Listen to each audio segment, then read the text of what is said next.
एक दफ़ा का जिक्र है कि एक बंदे ने ना एक बंदे को कर्जा लेना होवे ते उन्हें ना मतलब उस इलाके के लोगों ने लैके गया जिंदे को उन्हें पैसे लेने सी ते उहदे कोल जावे ते उन्हें जाके कहे यार तू मेरे पैसे दे दे ते वो ना मुकर जावे कि मैं तेरे पैसे देने ही कोई नहीं। उस फारसी वाह लैके जाता रहा उन्हें ना एक दफ़ा मारना शुरू कर दिता ना। लोग की तंग आ गए यार तू की तमाशा बनाया, पता नहीं तू कितों ना पैसे लेने भी है कि नहीं, वो वाकई शायद सच्चा हो गया।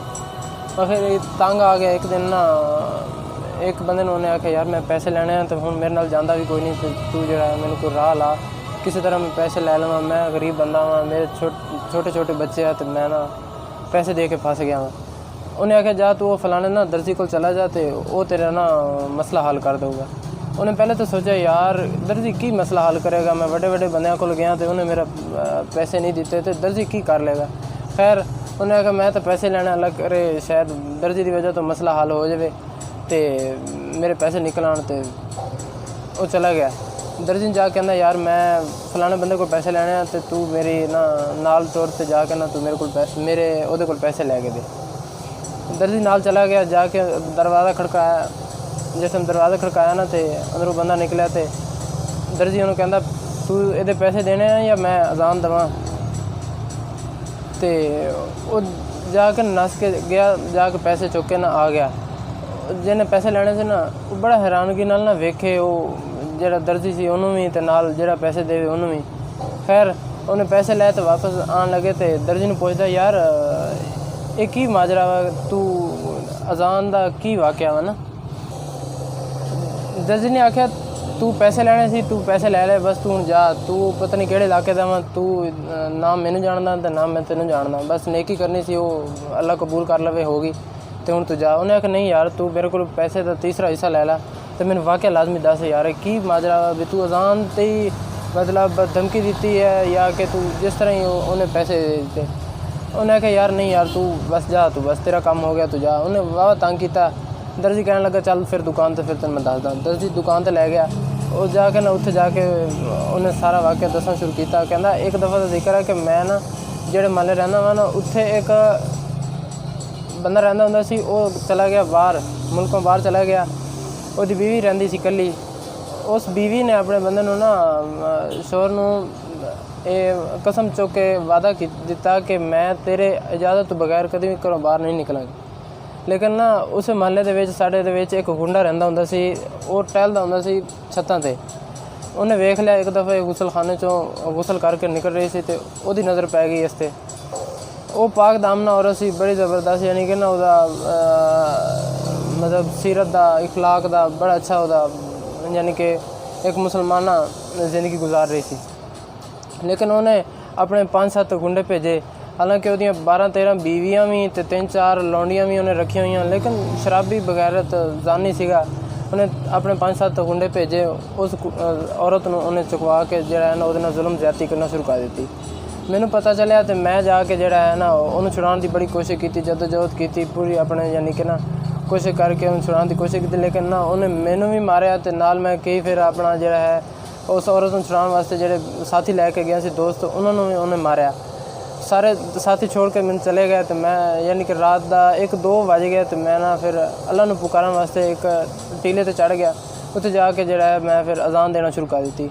अजान शुरू की तो हई अल सलाह हई अल फलाह, तो जिस टाइम पहुँचे ना तो मैंने घोड़ियां की आवाज़ आई। घोड़े आके मेरे कोल रुक गए तो जिस टाइम अजान ख़त्म की ना तो उन्होंने मैंने चुकया घोड़ियां ते लै गए। मैंने दरबार च एक बादशाह बैठा सी। बादशाह ने मेरे को पूछा भी ना कोई फजर का टाइम ना तहज्जुद का टाइम, ये केड़ी नमाज का टाइम है तू अजान दी जाना लोगों को तंग की जाना। तो मैं उन्होंने सारा वाक़या सुना दिता भी बादशाह साहब मैनू होर कोई नमाज का टाइम नहीं, लेकिन मैनू इंसाफ चाहिए, इंसाफ की वजह तो मैं जिहड़ा है ना अजान दी। उन्हें गुंडे भी चुकवा ले। वो गुंडा जो गुंडा लैके आया ना वो सारा वाक़या पूछा, वाकई सच है तू इस तरह बगैरती की थी, यानी कि उन्हें सारी रौदात पूछी बादशाह ने।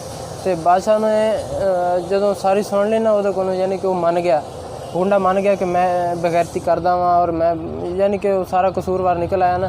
तो वह सिर उत्थे ही बादशाह ने सिर कलम कर दिता। तो उन्होंने आख्या जा अज तो बाद अजान देना तेरा काम है, तो इस धरती ते जदों तक मैं जिंदा वां इंसाफ देना मेरा काम है।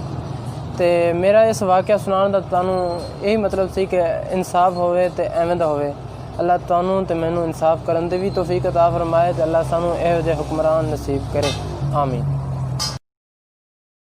एक दफ़ा का जिक्र है कि एक बंदे ने ना एक बंदे को कर्जा लेना होवे ते उन्हें ना मतलब उस इलाके के लोगों ने लैके गया जिंदे को उन्हें पैसे लेने सी ते उहदे कोल जावे ते उन्हें जाके कहे यार तू मेरे पैसे दे दे ते वो ना मुकर जावे कि मैं तेरे पैसे देने ही कोई नहीं। उस फारसी वाह लैके जाता रहा उन्हें ना एक दफ़ा मारना शुरू कर दिता ना। लोग तंग आ गए, यार तू की तमाशा बनाया, पता नहीं तू कितों ना पैसे लेने भी है कि नहीं, वो बाकी शायद सच्चा हो गया।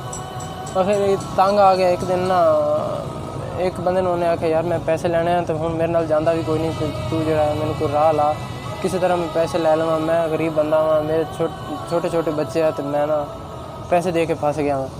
उन्हें आख्या जा तू वो फलाने ना दर्जी को चला जा तो वो तेरा ना मसला हल कर दूगा।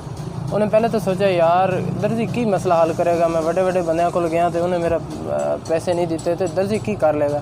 खैर उन्हें आख्या मैं तो पैसे लेने अलग करे, शायद दर्जी की वजह तो मसला हल हो जाए तो मेरे पैसे निकल आन। तो वो चला गया दर्जी जा कहना यार मैं फलाने बंदे को पैसे लेने हैं तो तू मेरी ना नाल तौर पर जाके ना तू मेरे को मेरे ओदे को पैसे लैके दे।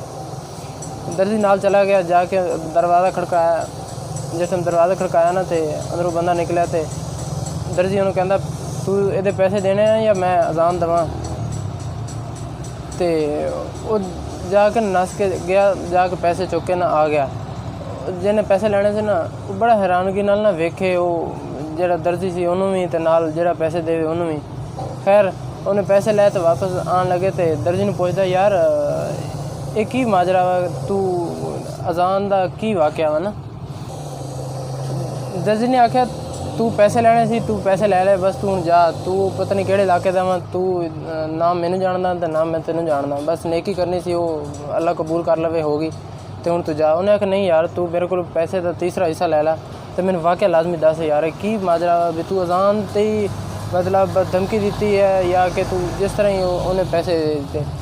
उन्हें आख्या यार नहीं यार तू बस जा, तू बस तेरा काम हो गया तू जा। उन्हें वाह तंग किया।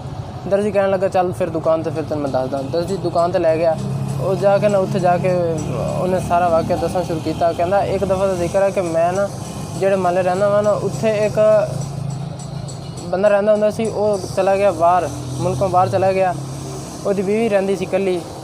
उस बीवी ने अपने बंदे नूं ना शोहर नूं कसम चुक के वादा दिता कि मैं तेरे इजाज़त तो बगैर कभी भी घरों बाहर नहीं निकलांगी। लेकिन ना उस महल्ले दे विच साडे दे विच एक गुंडा रहिंदा हुंदा सी, वो टहलदा हुंदा सी छत्तां ते। उन्हें वेख लिया एक दफ़े गुसलखाने चों गुसल करके निकल रही सी तो उसकी नज़र पै गई इस ते। वो पाक दामना औरत सी बड़ी ज़बरदस्त, यानी कि ना उसदा मतलब सीरत दा इखलाक दा बड़ा अच्छा उसदा, यानी कि एक मुसलमाना ज़िंदगी गुजार रही सी।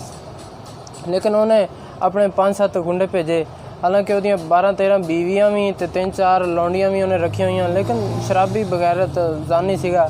उन्हें अपने 5-7 गुंडे भेजे, उस औरत नूं उन्हें चुकवा के जिहड़ा है ना उहदे नाल जुल्म ज़्यादती करना शुरू कर दी। मैनू पता चलिया तो मैं जाके जिहड़ा है ना उन्हें छुड़ाने की बड़ी कोशिश की, जदोजहद की पूरी अपने यानी कि ना कोशिश करके उन्हें छुड़ाने की कोशिश की। लेकिन ना उन्हें मैनू भी मारिया तो नाल मैं कई फिर अपना जिहड़ा है उस औरत नूं छुड़ाने वास्ते जिहड़े साथी लैके गया सी दोस्त, उन्होंने भी उन्हें मारिया।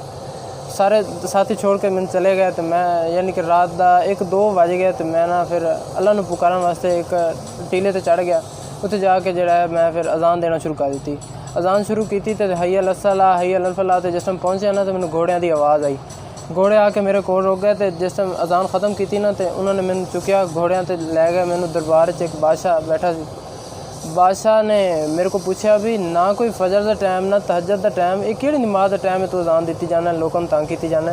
तो मैं उन्होंने सारा वाक़या सुना दिता भी बादशाह साहब मैनू होर कोई नमाज का टाइम नहीं, लेकिन मैनू इंसाफ चाहिए, इंसाफ की वजह तो मैं जिहड़ा है ना अजान दी।